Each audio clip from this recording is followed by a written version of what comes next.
আল্লাহর রাসূল বলেছেন কেউ যদি মরণ ভালো মরণ পাইয়া যায় আশা করা যায় তার গুনাহ মাফ হইয়া যায়।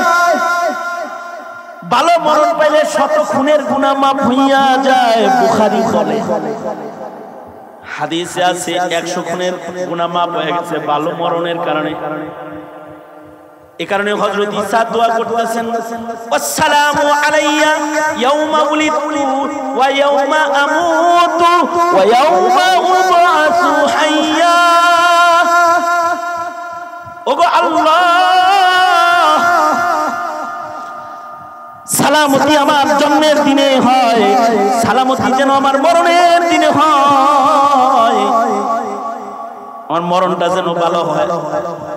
ঈসা নবীর দোয়া আল্লাহ কবুল করে মরণ ভালো বানানোর জন্য আকাশে লয়ে গেছে। করবে কিয়ামতে পয়গম্বর ঈসা দামেস্কের জামি মসজিদে অবতরণ করবেন, দাজ্জালকে কতল করবেন এবং উম্মতে মুহাম্মাদী হিসেবে নবীর শহরে মদিনার মাটিতে সালামতির মরণ আল্লাহ ওনাকে দান করবেন। আল্লাহু আকবার কবীরা। আল্লাহর রাসূল নিজে কবরের জায়গা দেখায় দিয়েছে। হুজরা আয়েশা কবরের জায়গা আছে, এই কবরের জায়গায় পয়গম্বর ঈসা আলাইহিস সালাম দাফন হইবেন এবং আল্লাহর রাসূলের সাথে তার হাসর হবে, সালামতির হাসর। জন্ম লইয়াই কয় ওয়াসসালামু আলাইয়া ওয়াসসালামু আলাইয়া ইয়াউমা উলিদতু ওয়া ইয়াউমা আমুতু ওয়া ইয়াউমা উবআসু হাইয়া। আল্লাহ কি বলতেছে? ওগো আল্লাহ জন্মের দিনে সালামতি চাই, মরণের দিনে সালামতি চাই, হাসরের দিনের সালামতি চাই। কিন্তু আমরা মুসলমান যারা আছি আমাদের কিন্তু জন্মাইছি মরণের চিন্তা আমাদের নাই, খালি হলো বাঁচনের চিন্তা। মরণের সময় আমাদের কি হালত হবে তা আমরা চিন্তা করি না। মরণ আমাদের কি নামাজের হালতে হবে নাকি তিলাওয়াতের হালতে হবে নাকি শাহাদাতের মত নসিব হবে নাকি জিকির করতে করতে মরণ হবে, এমন কোন ধান্দা আমাদের নাই। অথবা মাখলুকাতের কথাগুলো আল্লাহর কাছে পছন্দ হয়ে গেছে, তো আল্লাহ তাআলা সেই কথাগুলোকে নিজের কথায় রূপান্তরিত করে কথাগুলোকে আবার বান্দার জন্য হিদায়াত হিসেবে ওহী হিসেবে প্রেরণ করেছে। এমন কিছু আয়াত আল্লাহর কালামে আছে, যেমন সূরা লুকমানের মধ্যে হযরত লুকমান আলাইহিস সালাতু ওয়াস সালামের গুরুত্বপূর্ণ কিছু আদর্শিক কথা, যেই কথাগুলো আদর্শ একজন পিতার কথা সন্তানের জন্য। এমন আদর্শিক কথাগুলো যখন হযরত লুকমান নিজ সন্তানকে বলতেছিলেন আর আল্লাহর কাছে ওই কথাগুলো পছন্দ হয়ে গেছে। তো কথা তো লুকমান আলাইহিস সালামের কথা, কিন্তু আল্লাহ তাআলা লুকমান আলাইহিস সালামের কথাকে নিজের কথা বানায় ফেলেছেন, কালামুল্লাহর মর্যাদা দিয়ে দিয়েছেন এবং লৌহে মাহফুজে লিখে ফেলেছেন। আর সেই কথাগুলোকে ওহী হিসেবে আল্লাহ তাআলা তার বন্ধুর কলবের উপরে নাযিল করেছেন। আল্লাহু আকবার। মানুষের কথা পছন্দ হয়ে গেছে, তো কথাটাকে আল্লাহ তাআলা নিজের কথা বানায় ফেলেছেন। যেমন সূরা জিন এর ভিতরে জিন্নাতদের কিছু কথা আছে, কথাগুলো জিন্নাতদের কিন্তু আল্লাহর কাছে কথাগুলো পছন্দের হয়ে গেছে। তা আল্লাহ তাআলা জিন্নাতদের কথাকে নিজের কালাম বানাইছেন, নিজের কথা বানায় ফেলেছেন, কোরআনের আয়াত করে নাজিল করেছেন। যেমন জিনদের যখন আকাশে যাওয়া বন্ধ হয়ে গেল, আগে জিন ও শায়াতিনরা আগে আসমানে যাইতে পারত, কিন্তু আল্লাহর রাসূলের আগমনের পরে আকাশে যাওয়া বন্ধ হয়ে গেছে। জিনরা সারা দুনিয়ায় ঘুরতে লাগলো, ঘুরতে ঘুরতে একদল যায় দেখি মক্কাতুল মুকাররমাতে আমাদের নবী আলাইহিস সালাতু ওয়াস সালাম নামাজের ভিতরে কোরআনে কারীম পড়তেছেন। আল্লাহর রাসূলের তিলাওয়াত তারা কোরআনে কারীম শ্রবণ করল। শোনার পরে এরা আল্লাহর কোরআন শুনে না কালেমা পড়ে মুসলমান হয়ে গেল। যে নিজের কওমের কাছে যে বলল, জানো এই আসমানে যে যাইতে পারো না, আজব জিনিস আমরা শুনে এসেছি, আসমানে যাইতে হইব না, চলো কোরআন শুনি গে যায়। ইন্না সামি'না কুরআনান আজাবা, আমরা আশ্চর্য এক কোরআন শুনেছি, যে আমরা ইসলাম কবুল করে ফেলেছি। কথা তো জিন্নাতদের, কিন্তু আল্লাহ তাআলা এই কথাগুলোকে পছন্দ করে ফেলেছেন। আল্লাহ তাআলা জিনদের কথাকে নিজের কথা বানায় ফেলেছেন, এবং সূরা জিনের আয়াত হিসেবে আল্লাহ তাআলা ওই কথাগুলোকে হাবিবের কলবের উপরে নাযিল করেছেন। সূরা নামলের ভিতরে পিঁপড়াদের কথা আছে, অথবা হুদহুদ পাখির কথা আছে। আমি যে আয়াতটি পড়েছি সূরা মারইয়ামের একটি আয়াত, যা এই লাইট জ্বালায় লাগে না, তোমরা আসলে ডিস্টার্ব করো। আমি এই দাওরা হাদিস না আছে ঢুকছো কোন সহজে তোমরা?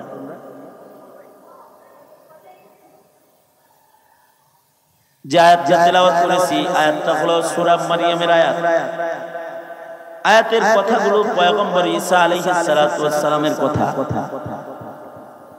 কিন্তু পয়গম্বর ঈসা আলাইহিস সালাতু ওয়াস সালামের মায়ের কোলের দামি দামি ওই কথাগুলো, যেগুলো মায়ের কোলের দোলনায় বলেছেন,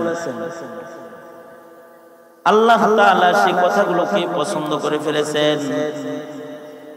কালাম রূহুল্লাহ, রূহুল্লাহর কথা, কিন্তু আল্লাহ তাআলা ওটাকে কালামুল্লাহ বানাইছেন, নিজের কালাম বানাইছেন, এবং হাবিবুল্লাহর কলবের উপরে এটাকে আল্লাহ তাআলা পছন্দ করে নাজিল করছেন।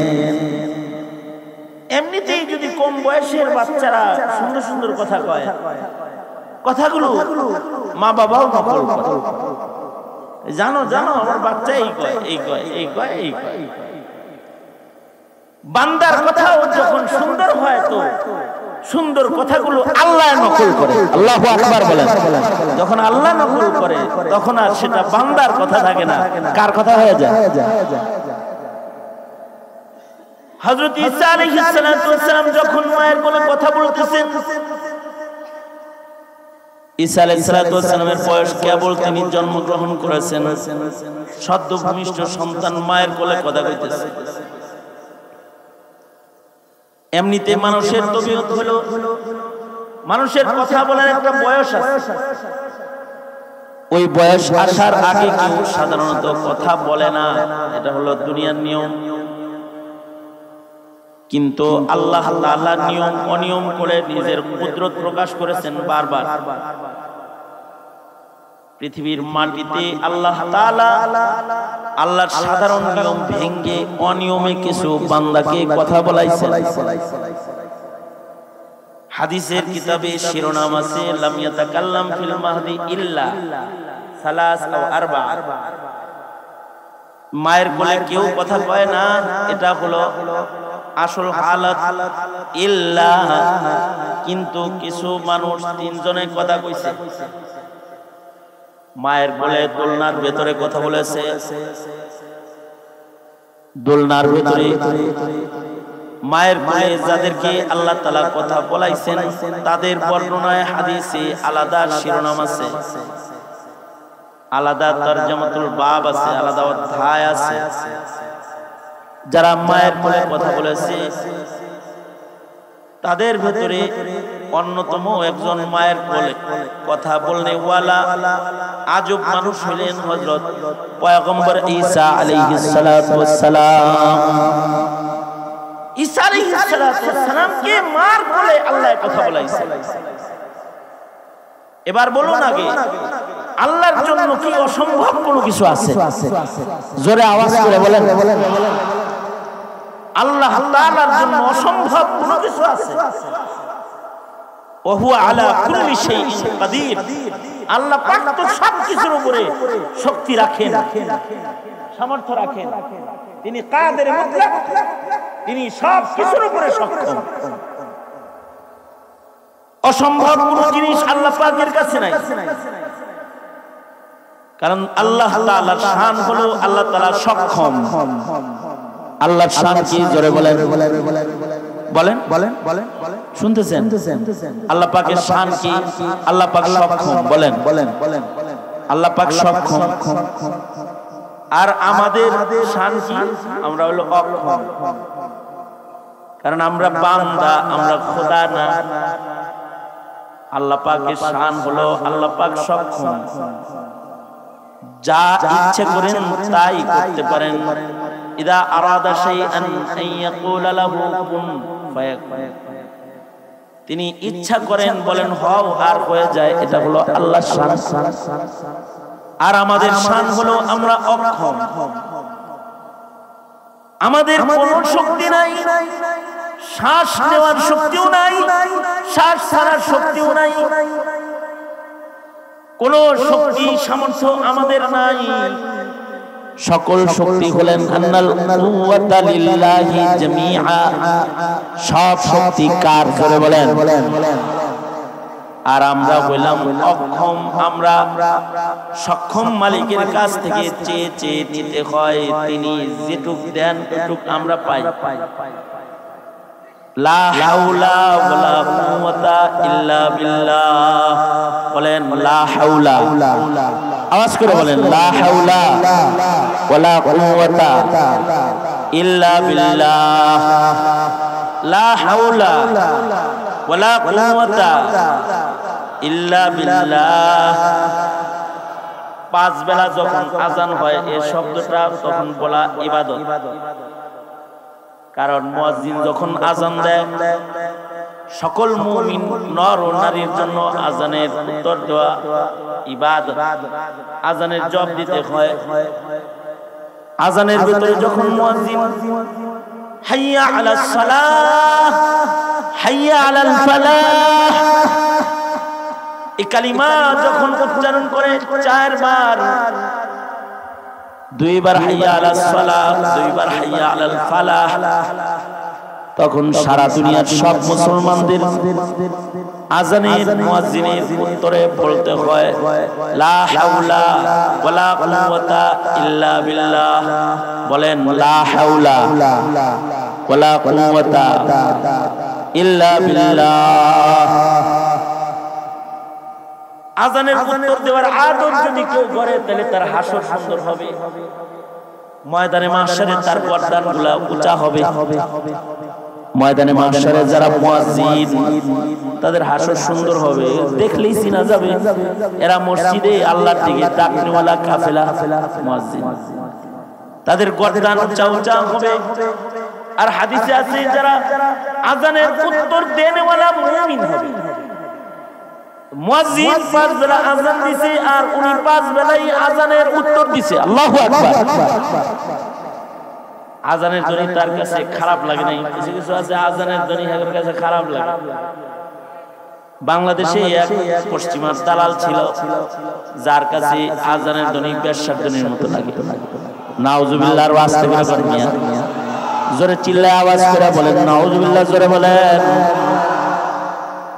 আজানের ধ্বনি খারাপ লাগে যার, ওর ঈমান নাই। আজান ইসলামের এমন বড় শিআর, দুনিয়ার সাথে সাথে এটার পছন্দিদা হালাত মানুষের কানে পৌঁছাইতে হয়। বাচ্চাদের কানে জন্মের সাথে সাথে আজান দিতে হয়। সেই আজানের লগে যদি কারোর দূরত্ব হয় তাহলে খোলাসাতুল ইসলামের সাথে তার দূরত্ব হয়। কারণ ইসলামের খোলাসা আজানের ভিতরে আছে। ইসলামের পরিপূর্ণ সংক্ষিপ্ত বর্ণনা আজানের ভিতরে বিদ্যমান। আজান হলো ইসলামের খোলাসা, নির্যাস। এই আজান যখন মুয়াজ্জিন দেয়, মুয়াজ্জিনের হাসর যেমন সুন্দর, আমাদের হাসর সুন্দর বানাইতে নবীজির শিখানো আমল হলো আজানের উত্তর দিতে হয়। মুয়াজ্জিন যখন আজান দেয় তখন মুমিন নর নারী সবার আজানের জবাব দিতে হয়। তা আজানের জবাব যখন দেয় তখন মুয়াজ্জিন যখন বলে আসো আসো নামাজের দিকে আসো, তখন বলতে হয় আমার আসার ক্ষমতা নাই, আল্লাহ যদি আমার না নেয়। কারণ সব শক্তি সব হলো আমার আল্লাহর, আমার কোনো শক্তি নাই। লা হাওলা ওয়ালা কুওয়াতা ইল্লা বিল্লাহ। সব ক্ষমতা, সকল ক্ষমতা কার? মানুষের হাতে কোনো ক্ষমতাই নাই, সব ক্ষমতা হলো আল্লাহ। আল্লাহ যদি নেয় তাহলে নামাজে যাইতে আর হাইয়া আলাল ফালাহ, আসো আসো কল্যাণের দিকে আসো। সকলকে আল্লাহ তাআলা কল্যাণের জন্য কবুল করে না, কাউকে আল্লাহ তাআলা কল্যাণের জন্য আল্লাহ তাআলা কাউকে কাউকে মনোনীত করে, আর কাউকে কাউকে আল্লাহ তাআলা আল্লাহর পছন্দের মনোনয়নের দস্তরখান থেকে ধাক্কা মারে। আল্লাহ যদি তৌফিক না দেয় তাহলে কেউ কল্যাণের দিকে এক কদম হাঁটতেও পারবে না। এই কারণে তখনও মুয়াজ্জিনের সাথে কণ্ঠ মিলায় বলতে হয় লা হাওলা ওয়ালা কুওয়াতা ইল্লা বিল্লাহ, অর্থাৎ সব শক্তি একমাত্র কার? এই যে আল্লাহ মুখ দিয়ে বলছি, এটাও কি কার দেয়া শক্তি দিয়ে বলছি? এটা বলার তৌফিক দিল কে? তিনি যদি তৌফিক দেন তাহলে হয়, কারণ তিনি সক্ষম আর আমি হইলাম অক্ষম। আপনি আমি সবাই অক্ষম। এমনকি প্রেসিডেন্ট জো বাইডেন, আমেরিকার প্রেসিডেন্ট, সেও অক্ষম। জাতিসংঘের মহাসচিব সেও অক্ষম। দুনিয়ার যত নেতা আছে সব কি অক্ষম। সে যে অক্ষম বুঝতে বেশি সময় লাগে না, খালি পেশাবে মোছার দিলে আর পেটে মোছার দিলেই বোঝা যায় একটা রাস্তা অক্ষম। মানে একটা ছিদ্র কন্ট্রোল করার ক্ষমতা নাই। যদি টাইম মতো জায়গায় না যায় তাহলে কাপড় নষ্ট করে ফেলায়, কাপড় খুললা তুলতে। এইরকম অক্ষম হলো সব।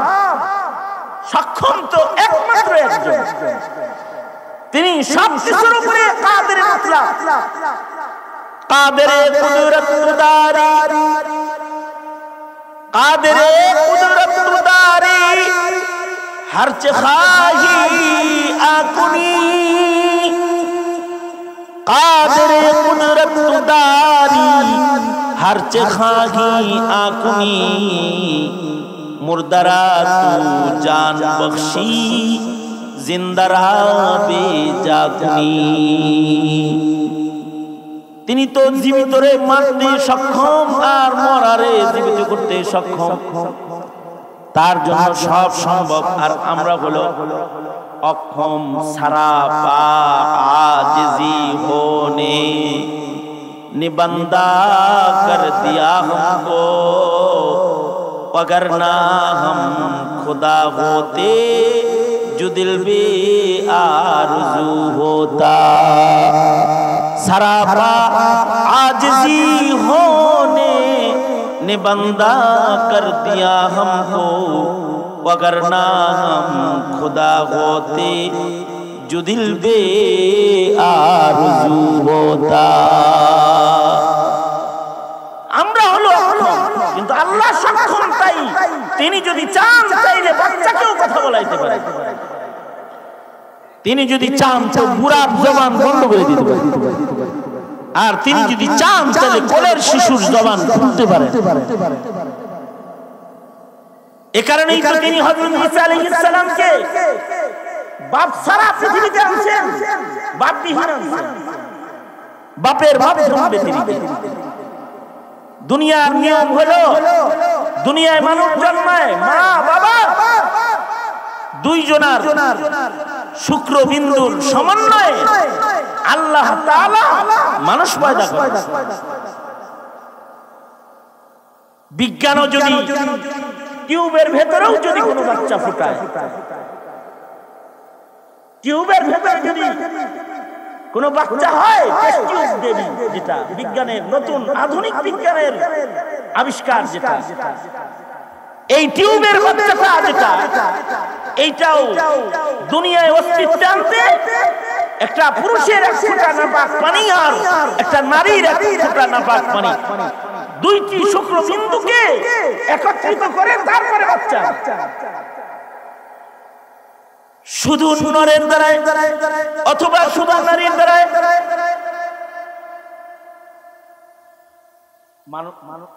আরে আপনার মা জায়গা দিচ্ছেন কেন এখানে? আপনার মা কি স্টেজে বসাইছেন কেন বলেন? আপনার মা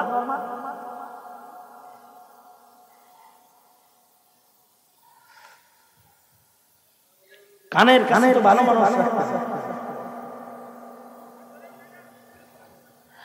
এমনিতে আমার কপাল খারাপ, আমার আলোচনা যখন শুরু হয় এটার ভিতরে আল্লাহর কিছু আয়া করে, যেন কথাটা কিছু কিছু হারায় যায়, এর ভিতরে কিছু দুষ্টদের দুষ্টামিও থাকে।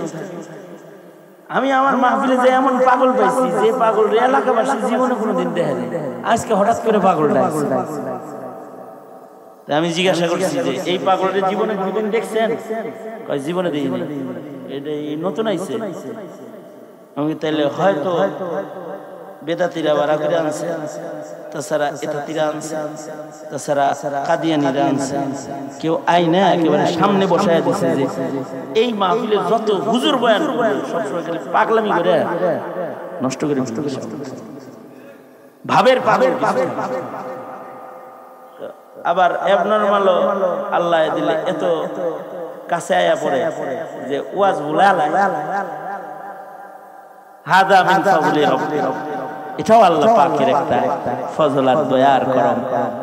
সবর যত বেশি হবে অবশ্য তত সওয়াব বেশি হবে, কিন্তু এত সবরের মাঠে কাউকে দাঁড় করাইতে হয়। তা আল্লাহ যদি চান তো দুনিয়ার স্বাভাবিক নিয়ম হলো পিতা আর মাতা দুইজনের মাধ্যমে মানুষের জন্ম হবে,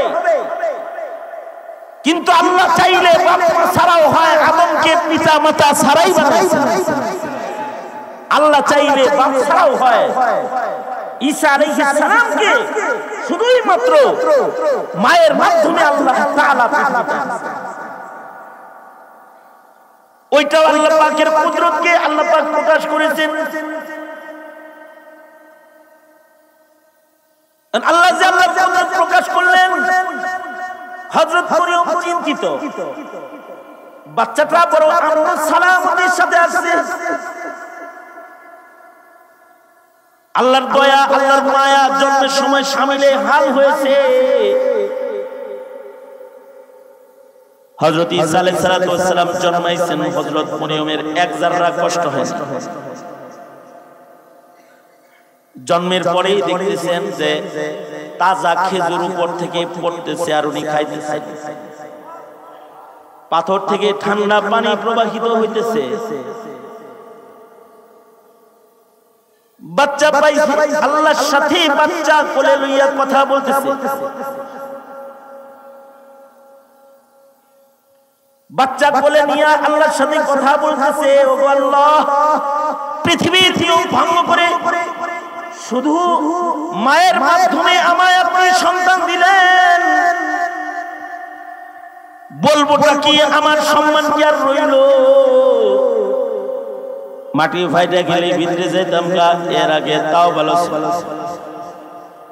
আল্লাহ তাআলা বলতেছেন দিছি আমি নিয়ামত, তোমার এত টেনশন কেন? বাচ্চা দিছি আমি, তোমার ইজ্জত হেফাজত করব আমি। তুমি নিশ্চিন্ত মনে তোমার সন্তান কোলে নিয়ে চলে যাও, মহল্লায় যাও, মসজিদুল আকসায় চলে যাও। লোকে যে ঘিরা দইরা বলবে এটা কে, এর বাবার নাম কি, কি বলবো? আল্লাহ তাআলা নিজে হযরত মরিয়মকে শিখায় দিতেছেন, বলবা আমি রোজাদার, কথা বলা যাবে না। যদি কথা বলতে চাও তাহলে আমার বাচ্চার লগে বলো, তোমার কথা বলা লাগবে না।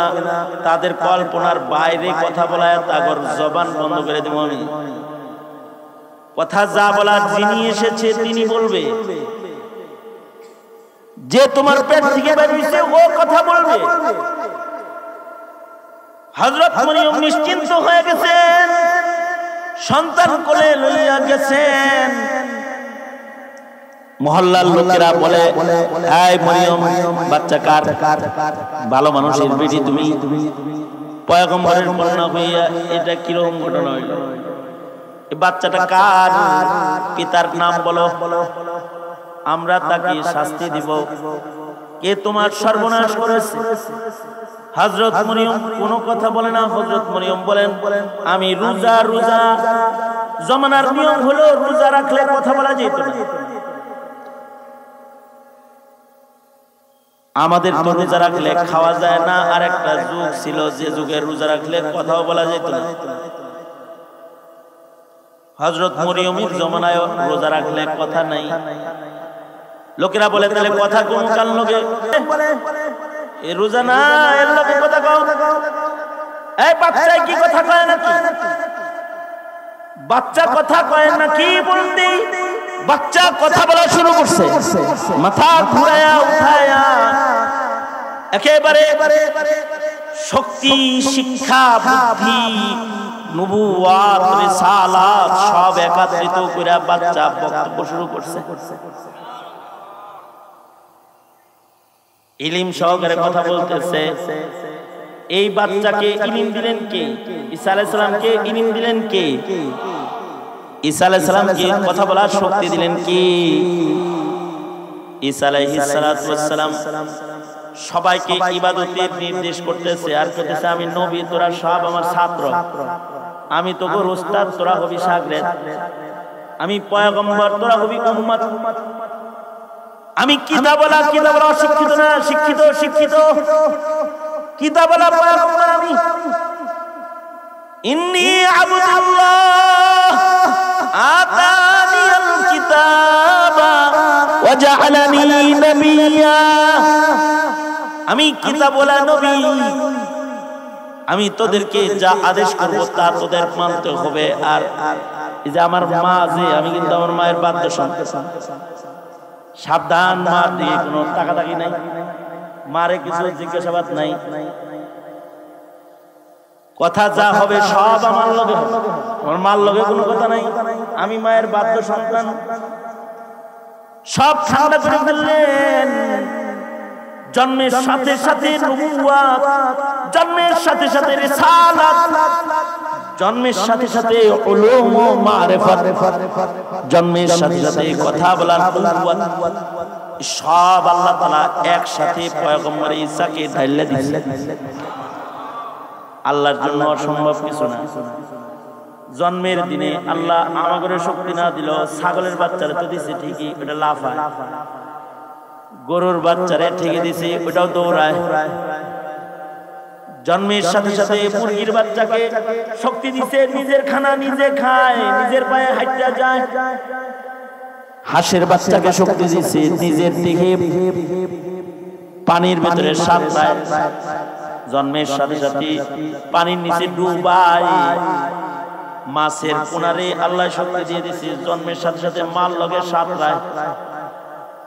যদি মাছ শিকার করার জন্য কেউ মায়ের দেখে বানায়, মায়ের ডুব দেয় তো বাচ্চারাও ডুব দেয়। নাই মা যেখানে যায় উঠছে ওইখানে বাচ্চাগুলা উঠছে, সাঁতরানিও শিখছে, ডুবানিও শিখছে। কারোর কাছ থেকে, কোন শিক্ষকের কাছ থেকে জীবনের তরবিয়ত পাইল না, মার কোল পাইল না, মায়ের সাথে দেখা সাক্ষাৎ হইল না সাপের, তারপরও মায়ের মতনই হাইটা যায়। সাপের তরবিয়ত হলো, সাপের খাসরাত হলো, সাপ ডিম পাইরা বুইলা যায়, যে ডিম ও ডিম আছে এটা বুইলা যায়। মুরগির যেমন ডিম আছে এটা স্মরণ থাকে, তো ডিমের কাছে যায়। কিন্তু সাপ ডিম পাইরা ডিম আছে নিজেই বুইলা যায়, কারণ আল্লাহ তাআলা নিজে বুলায়া দেয়, এজন্য বুলায়া দেয়। সাপের লোকে যেন ওর মাল লোকে জীবনে কোনোদিন দেখাই না হয়।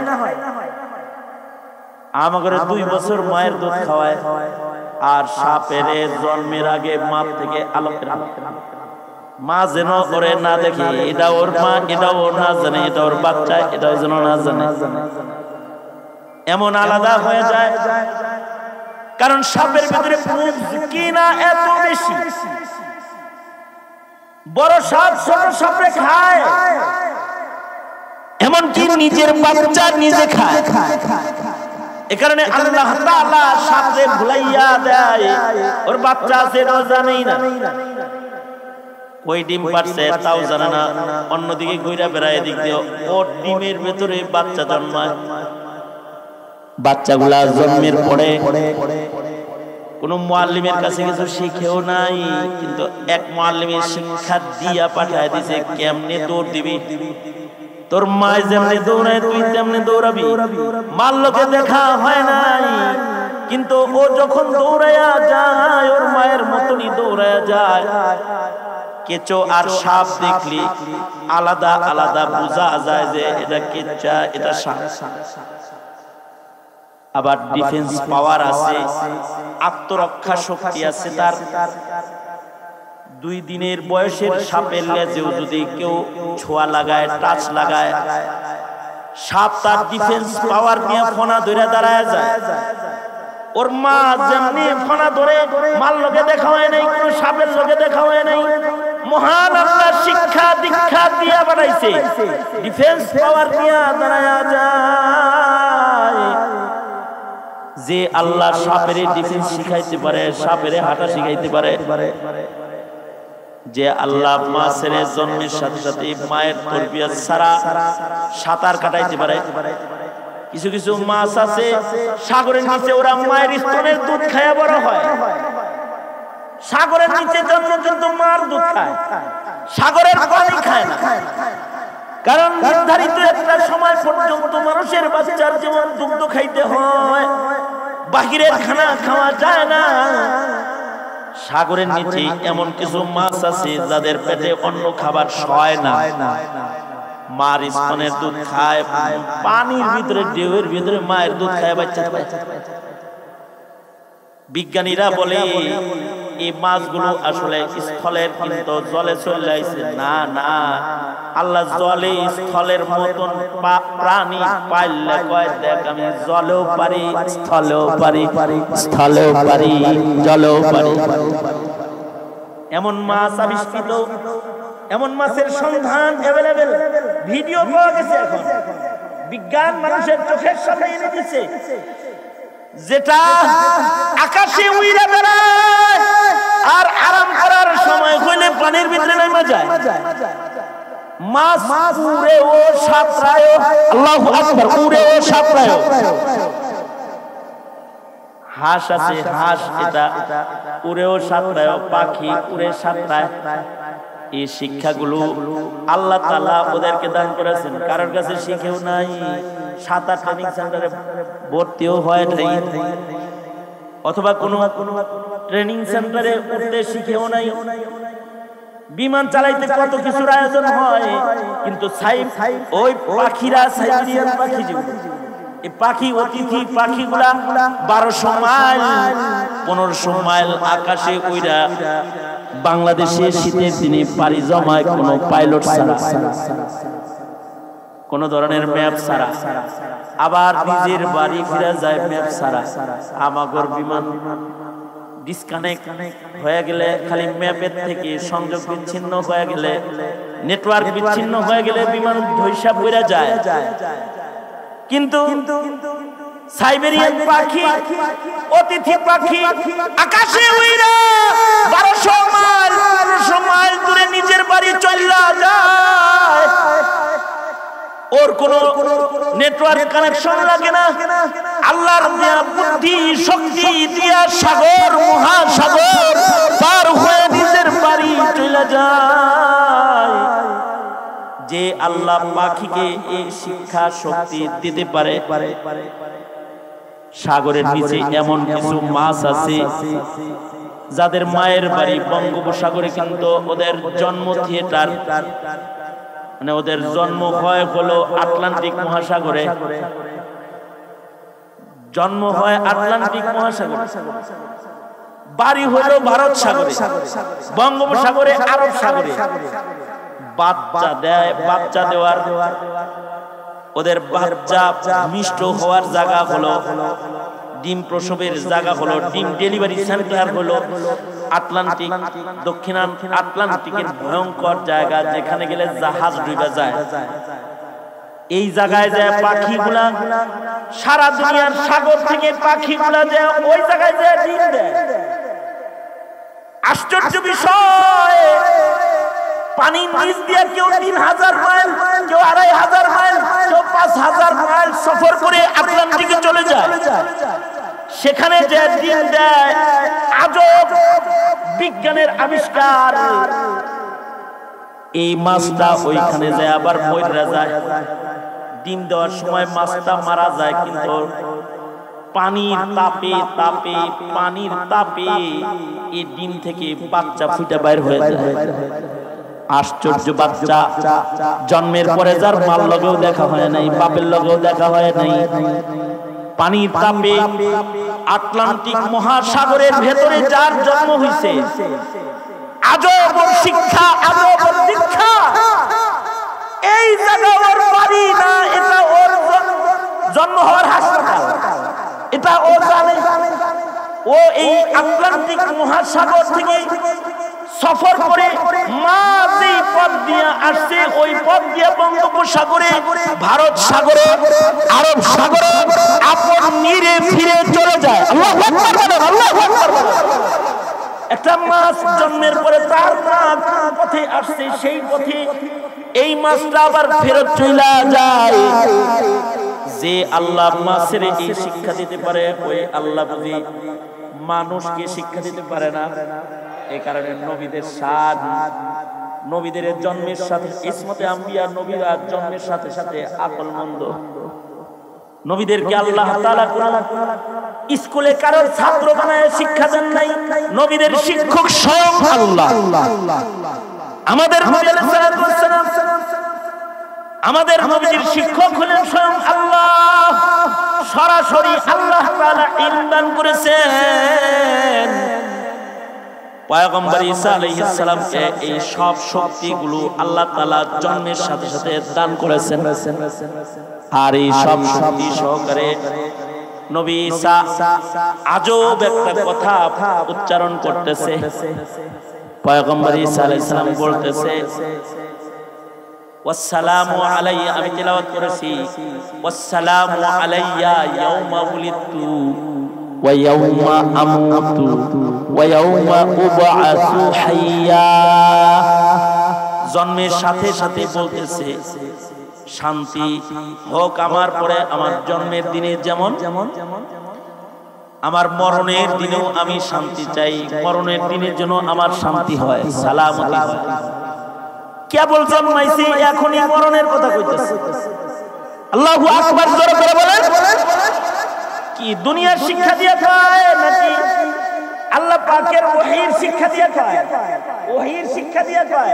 কেবল জন্মাইছে কয় আসসালামু আলাইয়া ইয়াউমা উলিদতু ওয়া ইয়াউমা আমুতু ওয়া ইয়াউমা উবআসু হাইয়া।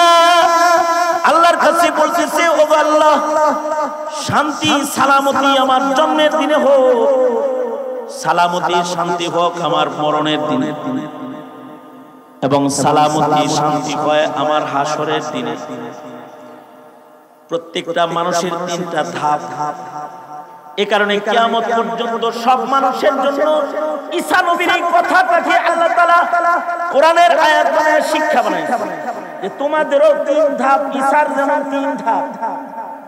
জন্মের সময় ঈসার শান্তি দরকার, তোমাদেরও জন্মের সময় শান্তি দরকার। মরণের সময় ঈসা সালামতি চায়, তোমাদেরও মরণের সময় সালামতি দরকার, তোমাদেরও সালামতি দরকার মরণের সময়। হাসরের সময় ঈসা আলাইহিস সালাম সালামতি চায়, আমাদেরও হাসরের দিনে সালামতি দরকার। জন্ম যদি সালামতির হয় তাহলে জন্মটা সুন্দর হয়, জন্ম যদি সালামতির হয় তাহলে জন্মের সময় সুন্দর একটা হায়াত পায়, জন্মের সময় আঘাত মুক্ত জন্মায়। আর জন্ম যদি অসুন্দর হয় তাহলে জন্মের সময় দুর্ঘটনা ঘটে যায়। জন্ম যদি অসুন্দর হয় তো নাস্তিকের ঘরে জন্ম হয়ে যায়, জন্ম যদি অসুন্দর হয় তো মুরতাদের ঘরে জন্ম হয়ে যায়।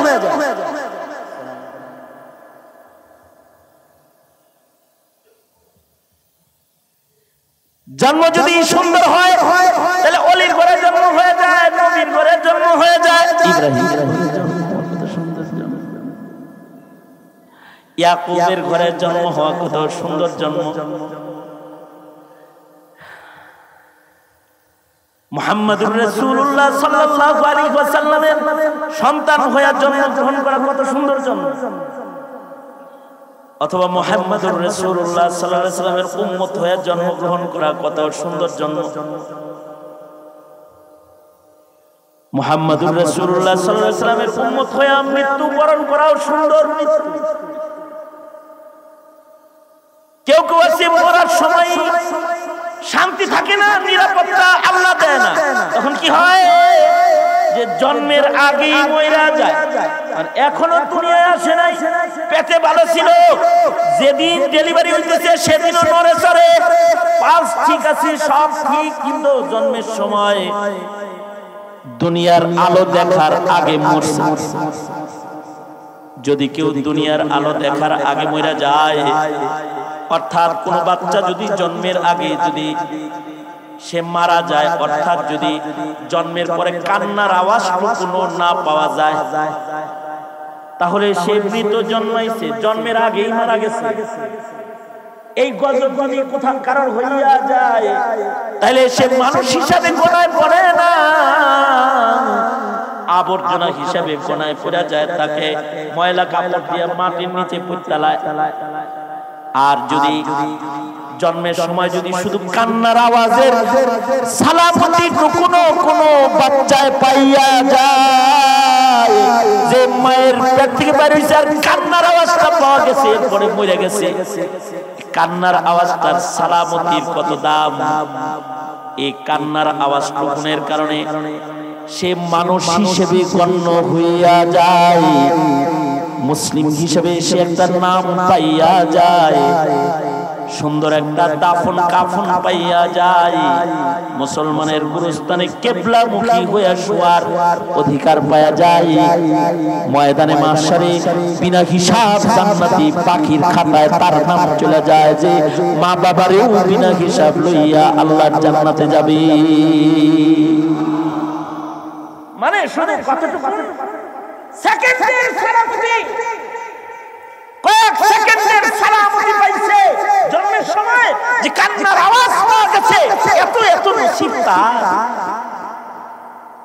আর যদি জন্মটা হয় মুসলমানের ঘরে, তাহলে তো জান্নাতের মালিক একবারে সব করে দলিলে। কেউ যদি মুসলমানের ঘরে জন্মায়, মুসলমানের ঘরে জন্মাইলে আরো কিছু নিয়ামত তার নসিব হয়। মুসলমানের ঘরে যে বাচ্চাটা জন্মায়, তার ডান কানে আজান দেওয়া হয়, বাম কানে ইকামত দেওয়া হয়, কত দাম, এই আমলটার কত দাম। হাসান বসরি রাহমাতুল্লাহি আলাইহি তাফসীরে হাসানে লিখেছেন যে বাচ্চার কানে আজান দেওয়া হয়, ইকামত দেওয়া হয়, এই আমলটা শেষ হওয়ার সাথে সাথে আল্লাহ তাআলা এই মুসলিম বাচ্চাটার কলবের ভেতরে নিজের হাতে আল্লাহ নিজে কালেমা লেখা সিল মেরা দেয়, কলবের ভিতরে কালেমা আল্লাহ লিখে দেয়। এখন চিন্তা করে দেখেন, যাদের ঘরে আজান দেওয়ার লোক নাই, ইকামত দেওয়ার মানুষ নাই, হ্যাঁ তো মুয়াজ্জিন ছাড়া গতি নাই,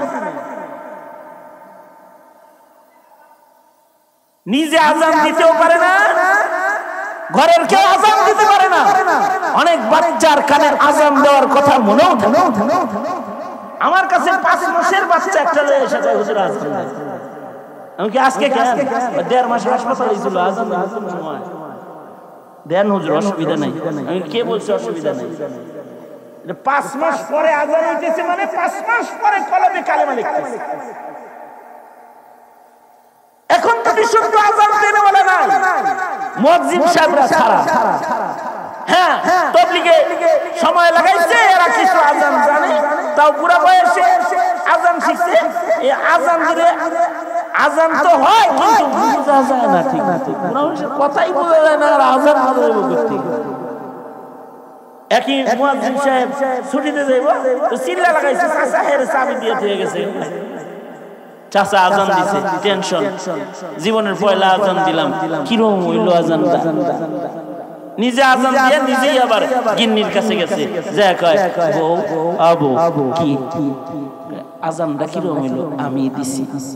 বুড়ি কয় কো আজান হইলো কি না, কানলো যেন। কারণ শিখছে আজান ঠিক আছে, কিন্তু এমন বয়সে শিখছে যেই বয়সে আজানের আলফাজ বোঝা যায় না। আজান তো ছোটবেলায় শিখতে হয়, আজান তো মায়ের কোলে জন্মায় শুনতে হয়, ইকামত মায়ের কোলে জন্মগ্রহণ করে শুনতে হয়। এটা জলদি জলদি শিখতেও হয়। মুসিবত এলে আজান দিতে হয়। কিছু সময় নারীরা মুয়াজ্জিন হওয়ার অনুমতি আছে, কিছু কিছু সময়।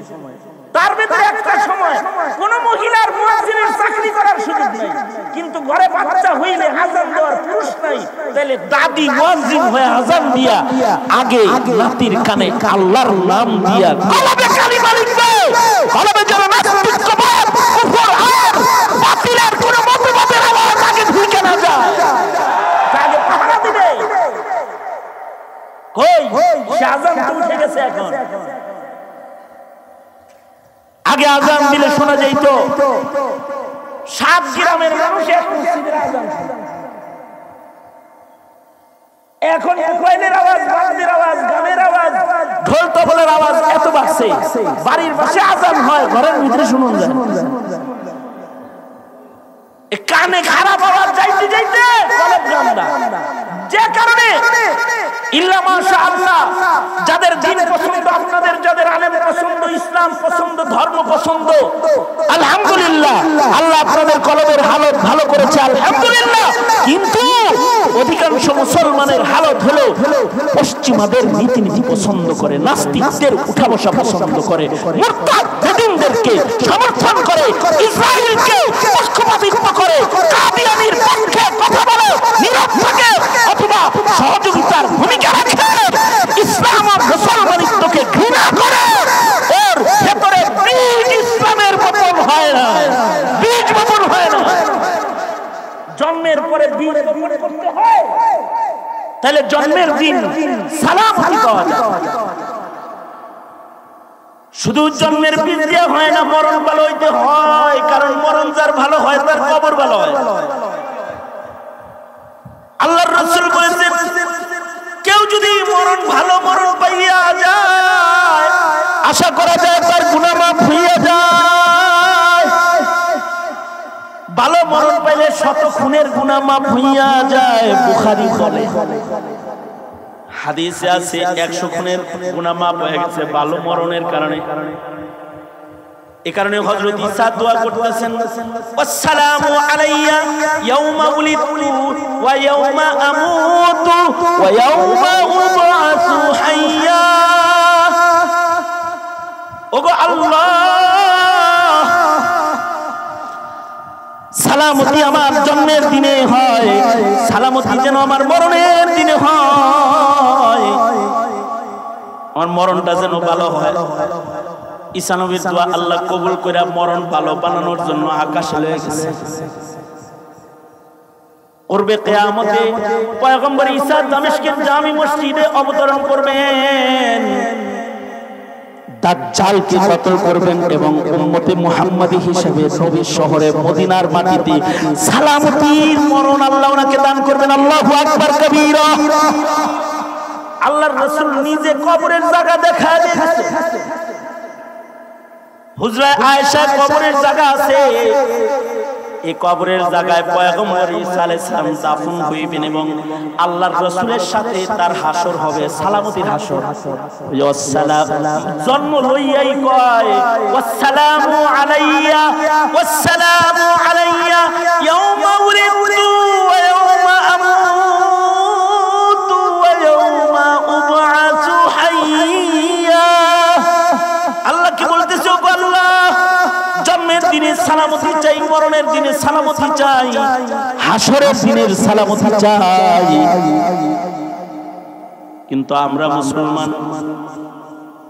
মুসলমান যারা আছি, আমাদের কিন্তু জন্মাইছি, মরণের চিন্তা আমাদের নাই, খালি হলো বাঁচনের চিন্তা। মরণের সময় আমাদের কি হালত হবে তা আমরা চিন্তা করি না। মরণ আমাদের কি নামাজের হালতে হবে, নাকি তিলাওয়াতের হালতে হবে, নাকি শাহাদাতের মত নসিব হবে, নাকি জিকির করতে করতে মরণ হবে, এমন কোন ধান্দা আমাদের নাই। আমাদের মরণ কি মসজিদে হবে, নাকি মাদ্রাসার ভেতরে হবে, নাকি ওলিদের ভিড়ের ভিতরে হবে, নেককারদের সমাবেশের ভিতরে মরণ হবে? সবাই কালিমা পড়বে মরণের সময়, আর আমিও কালিমা পড়ব। এরকম মরণ কি আমার হবে, এমন চিন্তা আপনার আমার নাই।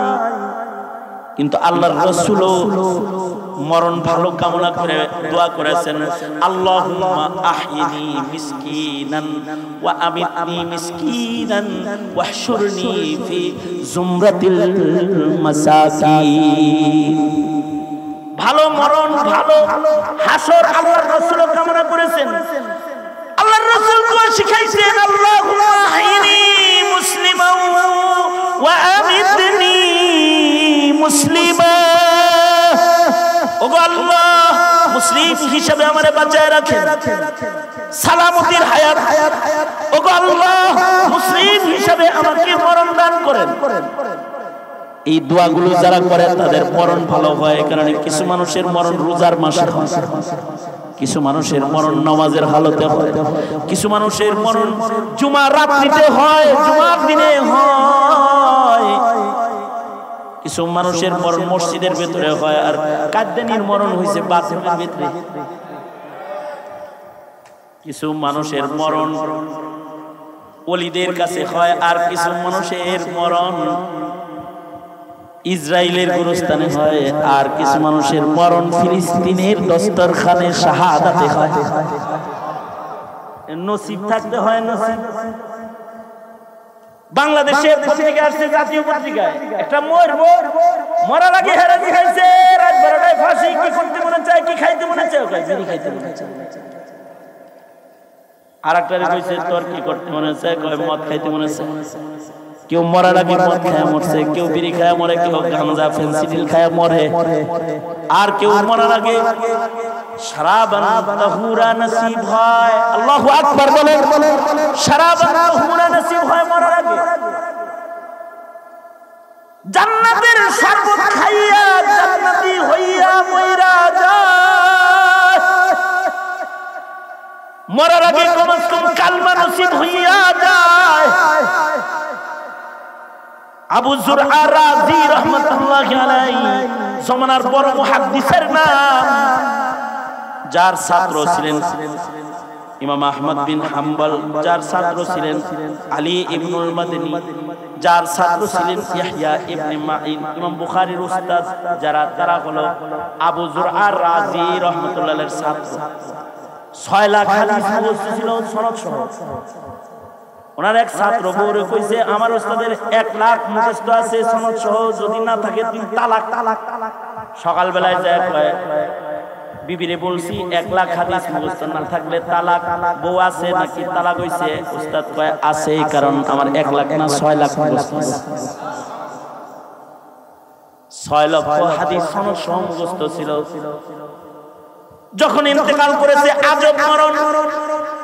ছাত্ররা হাদিস পড়বার লাগছে চতুর্দিকে, আর উনি মরার আগে বলে, এই আমার ছাত্ররা মরার আগে আমার হাদিস শোনো। নীরব হও। হাদাসানি ফুলান আন ফুলান আন আবি হুরায়রা قال رسول الله صلى الله عليه وسلم من مات وهو يعلم لا ইলাহা ইল্লাল্লাহ। এইটুকু বলছে, রাসূলের রূহটা ঠান্ডা হয়ে গেছে। তার মানে হলো মরার আগে কালমা নসিব হয়েছে। আসসালামু আলাইয়া ইয়াউমা উলিদতু ওয়া ইয়াউমা আমুতু ওয়া ইয়াউমা উবআসু হাইয়া। আলী ইবনুল মাদনী রাহমাতুল্লাহ আলাইহি মদিনায় মারা গেলেন।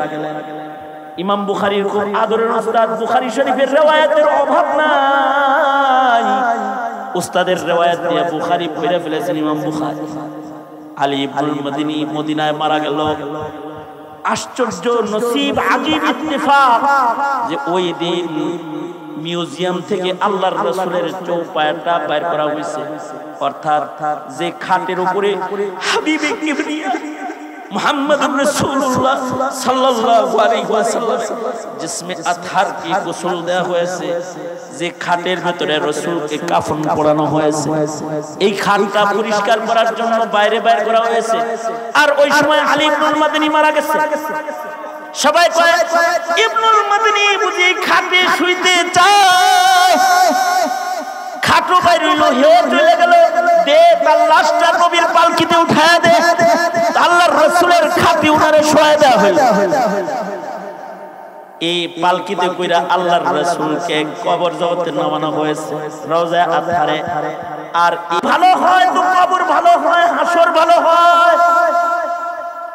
নসিব যদি ভালো হয় তো মরণ ভালো হয়, শাহাদাতের মত হয়। হযরত ওমর দোয়া করত, আল্লাহুম্মা আরযুকনি শাহাদাতান ফি সাবিলিক ওয়াজআল মাউতি ফি বালাদি রাসূলিক। ও আল্লাহ, নবীর শহরে মরণ দেন, শহীদি মরণ দেন। কপাল ভালো, শহীদি মরণ হইল মদিনায় মরতেছে। পেটে ছুরির আঘাত লাগছে, আর একদিন পরে মারা যাবে। তো একদিন আগে নিজের সন্তান আব্দুল্লাহকে বলে, আব্দুল্লাহ দেখুনি হাসরদানি সুন্দর হয়, যাও আমার পক্ষ থেকে উম্মুল মুমিনিন আয়েশার কাছে যায় বলো, হুজরায়ে আয়েশার ভিতরে 4টা কবরের জায়গা আছে। একটা নবীদের সর্দার, আরেকটা সিদ্দিকদের সর্দার, আরেকটা ঈসা নবীর জন্য নির্ধারিত, আর আরেকটা কবরের জায়গা উম্মুল মুমিনিন নিজের জন্য রাখছে। চুপি চুপি একা একা যায় বলো, আমার কথা বলবা। উম্মুল মুমিনিন উমর হাসরে দাঁড়াইতে ভয় পায়, কবর জগতে ভয় পায়। তাই খলিফা উমরে আপনার কবরের জায়গাটা আপনার কাছে একটু ভিক্ষা চায়, যদি আব্বারে দিতেন তাহলে আব্বা জান রাসূলের পায়ের কাছে ঘুমায় থাকতে চায়। দিবেন নি গো আম্মা জান, বাবারে কি জায়গাটা দিবেন? হযরত আয়েশা বলে, কি বলো আব্দুল্লাহ, ওই জায়গা তো উমরকেই মানায়, উমরকে বলো উমর নবীর কবরের কাছেই থাকবে, আর আমি জান্নাতুল বাকিতে ঘুমাবো। নসিব কি নসিব, রাসূলের কদমের কাছে কবর পাওয়া যায়। হযরত ওমর কেন ওখানে ঘুমাবে না? হযরত ওমরের তো বড় আজব শান। হযরত ওমরের শান হলো তিনি ফারুক বাইনাল হাক্কি ওয়াল বাতিল। হযরত ওমরের শান হলো আশাদুহুম ফি আমরিল্লাহি ওমর। হযরত ওমরের শান হলো লাউ কানা বাদি নবিয়্যুন লাকানা ওমর। হযরত ওমরের শান হলো মুহাদ্দিসি ওমর। আল্লাহর রাসূল বলেন, সব নবীর একটা করে মুহাদ্দিস আছে, আমি নবীর একটা মুহাদ্দিস আছে, আমি নবীর মুহাদ্দিস হলো ওমর। মুহাদ্দিস বলা হয় যে হাদিস পড়ায়, আর মুহাদ্দিস বলা হয় যার হৃদয়টা আল্লাহ পাক আল্লাহর কথা ঢালার লাগিয়া আল্লাহ মনোনীত কইরা ফেলায়। হযরত ওমরের সিনাটা হলো মুহাদ্দিস সিনা, যে এইখানে আল্লাহ আল্লাহর কথা ঢাইলা দেয়। এ কারণে 21 জায়গায় হযরত ওমরের মিজাজ মতো আল্লাহ তাআলা কুরআনের আয়াত নাযিল করছে। হযরত ওমরের মিজাজে ওহী বলা হয়, এখানে হযরত ওমর মানায় রাসূলের কবরের পাশে, কপাল ভালো হলে নবীর কদমের কাছে শুইয়া যায়। নসিব যদি ভালো হয় তো রাসূলের সাথে শুয়ে পড়ে, নসিব যার ভালো তারা হাবিবজির সাথে শুয়ে পড়ে। নসিব যার ভালো তার কবর শামসুল হক ফরিদপুরি রহমতুল্লাহর কাছাকাছি হয়ে যায়। নসিব যার ভালো তার কবর হাজী ইমদাদুল্লাহ মুহাজির মক্কির কাছাকাছি হইয়া যায়। তবে ওলি বুজুর্গদের সাথে কবর বানানো সহজ নয়, এটা কপালে থাকতে হয়। কারণ কোন জায়গায় কখন মরবো জানেন একমাত্র আল্লাহ। এ কারণে কবর কই হবে এটা জানা নেই, এটা দোয়া কইরা কবুল করাইতে হয়। তবে হাসর ভালো বানানোর জন্য কাছাকাছি কবর যদি নাও হয়, তবে কলব যদি কাছাকাছি হয়, কবর লিখতেও 3 অক্ষর লাগে, কলব লিখতেও 3 অক্ষর লাগে।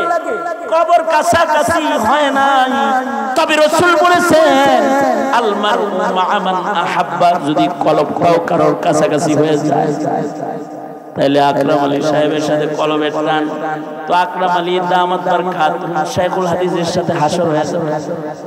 মামুনুল হকের সাথে দিলের টান, শাইখুল হাদিস ইবনে শাইখুল হাদিসের সাথে হাসর হয়ে যাবে। হাফিজ পীরজির সাথে টান, তাদের সাথে হাসর হয়ে যাবে। কুতুব আখতার ওলি বুজুর্গ মাশায়েখের সাথে টান, তো তাদের সাথে হাসর হয়ে যাবে।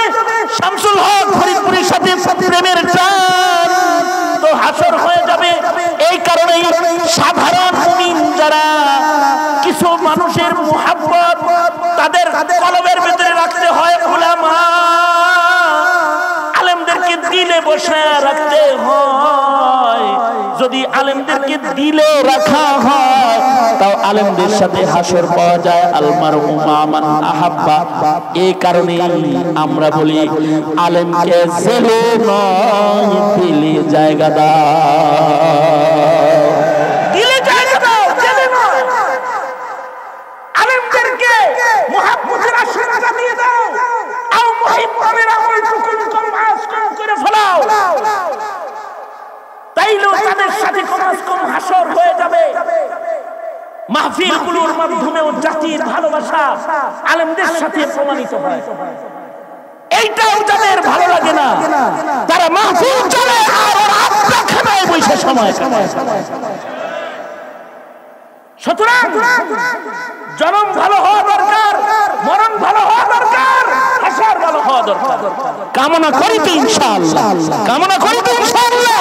কারা কারা কামনা করবো ইনশাআল্লাহ? সোজা করেন, সোজা করেন। ইয়া আল্লাহ, আলেম ওলামা যেখানে আমরা আছি সেখানে ইয়া আল্লাহ আলেমদের সাথে হাসর করে দিও। চিল্লায় জোরে বলেন আমিন, আরো জোরে আওয়াজ করে বলেন আমিন। সোজা করেন।